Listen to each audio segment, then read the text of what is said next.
Hello everyone, and welcome to the English Teacher's Guide to the IGCSE Cambridge Exam First Language English. And today we're looking at how to achieve perfect marks for the effect of language question, which in extended paper is question 2. Now, very quickly, you should know this already, but here's a structure to the exam paper. So for both core and extended, this is 40% of your total grade. For the extended paper, it's a 2-hour paper with 2 extracts. You spend about 10 to 15 minutes reading both of those. But make sure you read the questions first so you know what you're looking for. And then, when you're answering your questions, there's 3 you need to answer. 1 is the empathy or the writing response. You read one article, you pretend to be one of the characters from the article, and you'll be asked to respond either in the form of a letter, a speech, words of an interview, something like that. Secondly, question 2, which we're looking at today, you need to read one of the articles and explore the effect language has within it using a simple PE structure. Third and finally is the summary question. So after reading both articles, you need to summarise the key information you're being asked to look at in the fewest words possible. Okay, now, 2 questions for you to see if you know exactly what you should be doing. Because if you do not know the method, then you will not be able to get perfect marks. So firstly, what does the mark scheme say you need to do in order to receive perfect marks? And secondly, what is the method you should use to plan and answer the question to receive perfect marks? Pause this video very briefly. Write down your answer, because as I said before, if you do not know, you will not get perfect marks. Okay, so here's the mark scheme. I've got the official mark scheme underneath, but above it's been summarised for you. So use a number of different points.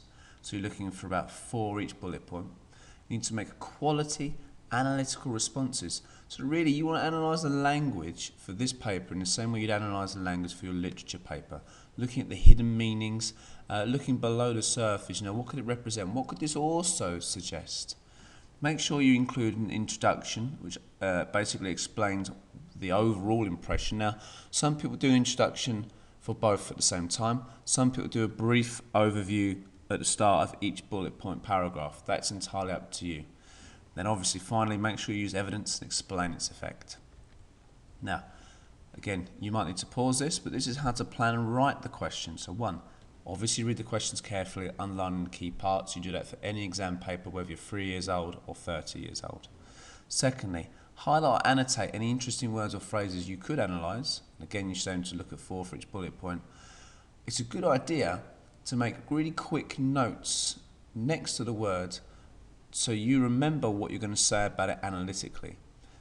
When you get to the writing stage, write a brief overview which explains the intended effect the language has on us.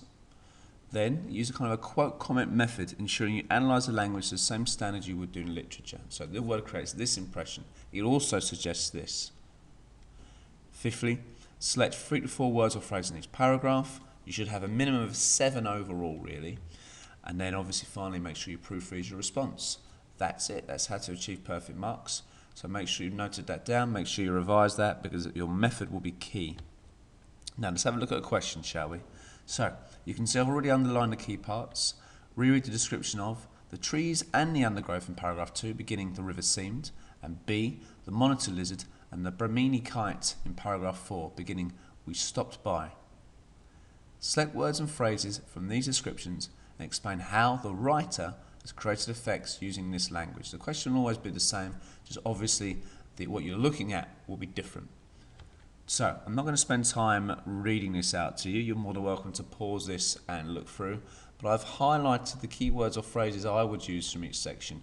So you never know what would be a good tip for you, and sometimes I find it difficult, is to circle the actual paragraph that you need to look at, or draw a line around it so you know exactly the area. Because obviously if you pick something out from a section which has not been specified, you don't get any marks for it, so don't waste your time. So there's nothing wrong with highlighting the paragraph you need to focus on.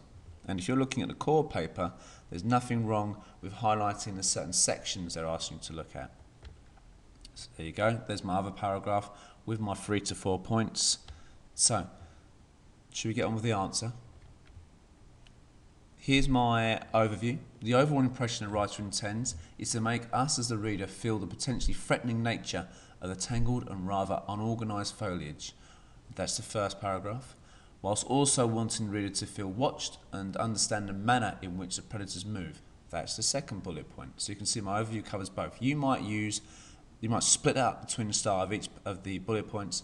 That's up to you. So this is my quote comment system. Firstly, the writer describes the way the trees seem to crowd the men, which creates the impression of being trapped and surrounded and feeling somewhat desperate.